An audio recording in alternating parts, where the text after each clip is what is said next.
IPhone না কিনে কিনলেন আল্লাহর ঘর ছুঁয়ে দেখার টিকিট। হ্যাঁ, এমন হৃদয় ছুঁয়ে যাওয়ার মতো এক ভিডিওই এখন সোশ্যাল মিডিয়ায় ভাইরাল। প্রযুক্তির নেশা যেন আমাদের চারপাশের মানুষকে ক্রমেই আবিষ্ট করে ফেলছে। বিশেষ করে নতুন আইফোন বাজারে এলেই শুরু হয় এক ধরনের উন্মাদনা।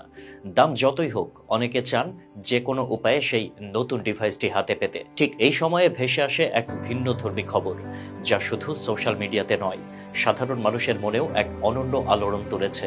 সম্প্রতি এক যুবক নিজের সঞ্চিত অর্থ দিয়ে নতুন আইফোন 17 না কিনে সেই টাকায় ওমরা সম্পন্ন করেছেন। খবরটি ছড়িয়ে পড়তেই প্রশংসায় ভেসে উঠেছে সামাজিক মাধ্যম।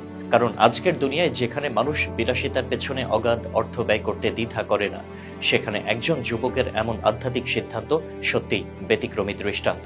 আইফোন 17-এর দাম যথেষ্ট চড়া, যা সহজেই একজন তরুণকে মোহবিষ্ট করে ফেলতে পারে। কিন্তু ওই যুবকের কাছে বস্তুগত বিলাসিতা নয়, আত্মার শান্তি ছিল মুখ্য।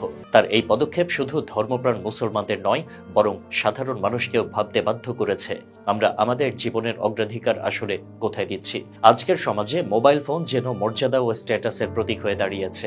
অনেকে মাসের পর মাস সঞ্চয় করেন, কেউ আবার ঋণ করে হলেও কিনে ফেলেন নতুন মডেল। অথচ সেই অর্থের সঠিক ব্যবহার করলে তা হতে পারত জীবনের জন্য এক চিরস্থায়ী বিনিয়োগ। আসলে ঘটনাটি আমাদের জন্য এক শক্তিশালী বার্তা বহন করে।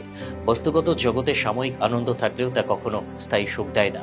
সত্যিকারের প্রশান্তি আসে বিশ্বাস, আস্থা আর স্রষ্টার পথে চলার মধ্য দিয়ে। আর এই যুবক তা বাস্তব জীবনেই করে দেখালেন।